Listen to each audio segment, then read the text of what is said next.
धर्मराज युधिष्ठिर बोले कि हे श्री कृष्ण, मुझे उस वैशाख माह की एकादशी के बारे में बतलाइए जिसे करने से मनुष्य सभी पापों से मुक्त हो जाता है और धन धान्य से पूर्ण हो जाता है।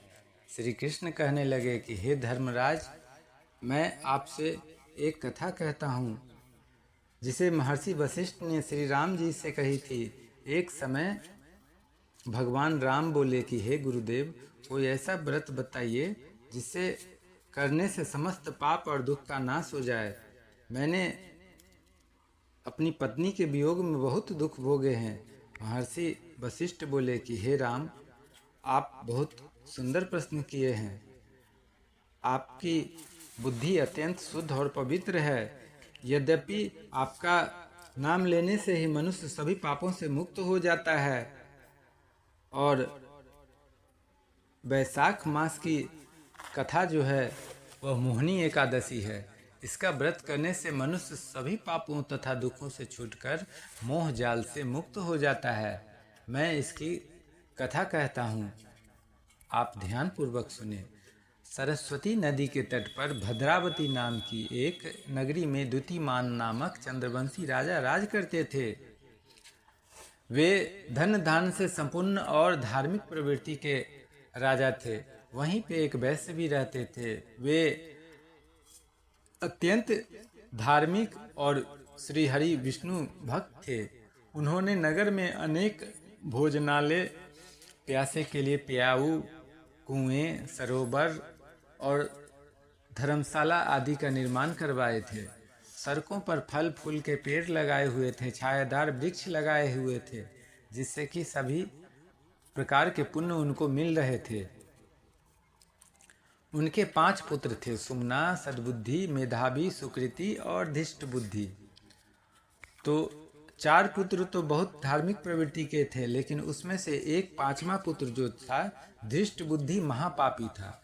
वो जुआ खेलना, शराब पीना, चोरी करना, वेश्यावृत्ति करना, जितने भी बुरे प्रपंच है सभी उनमें थे।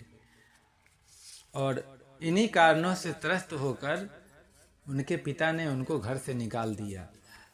घर से बाहर निकल जाने के बाद वो पहले तो अपने जो भी गहने जेवरात थे वो सब बेच के काम चलाए। उसके बाद जब वो सभी खत्म हो गए, तब जब भूख प्यास से वो अति दुखी हो गए तो चोरी करने का सहारा ले लिए। चोरी करने के पर राजा ने उनको पकड़ लिया। जब राजा ने उनको पकड़ लिया तो एक बार वैश्य का पुत्र जान के समझा बुझा करके छोड़ दिया। फिर दोबारा वही रास्ता वो अपनाए, फिर कारागार में उनको डाल दिया। कारागार में डालने के बाद कुछ दिनों के बाद उनको देश निकाला कर दिए, अपने राज्य से बाहर निकाल दिए। तब वह अब क्या करे, तो वन में जाकर पशु पंछियों को मार के खाने लगे और बहेलिया का काम करने लगे। तीर धनुष लेकर पशु पंछी को मारते और खाते। यही करते करते एक दिन उनको शिकार नहीं मिला, जिसके कारण वो भूख प्यास से व्यथित होकर वह वन में खाने की तलाश में भटकते रहे। भटकते भटकते कौंडिन्य ऋषि के आश्रम में पहुंच गए।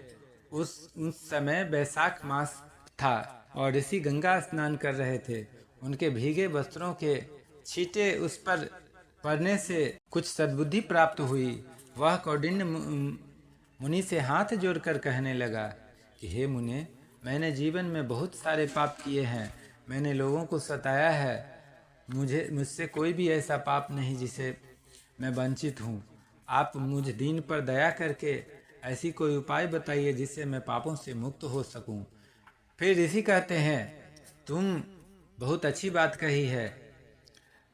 ऋषि बोले कि वैशाख शुक्ल की मोहिनी नामक एकादशी का व्रत करो, इससे समस्त पाप नष्ट हो जाएंगे। मुनि के वचन सुनकर वह अत्यंत प्रसन्न हुआ और उनके द्वारा बताए गए विधि के अनुसार व्रत किया। हे राम, इस व्रत के प्रभाव से उनके सभी पाप नष्ट हो गए और अंत में वह गरुड़ पर बैठकर विष्णु लोक को गया। इस व्रत से मोह आदि सब नष्ट हो जाते हैं। संसार में इस व्रत से श्रेष्ठ कोई व्रत नहीं है। इसके महात्म्य को पढ़ने, सुनने और सुनाने से हजारों गोदान का फल मिलता है, वैसे जो श्री हरि के शरण में जाने से कभी हानि नहीं होती, फायदे ही फायदे हैं। वो सृष्टि के रचयिता पालनहार हैं। बोलिए श्री लक्ष्मी नारायण भगवान की जय। एकादशी का व्रत करने के लिए उस दिन उपवास रहें, व्रत करें। सुबह में श्री विष्णु भगवान की पूजा करें, उसके बाद फलाहार रहें, दूसरे दिन होकर के पारण करें। जय श्री हरि।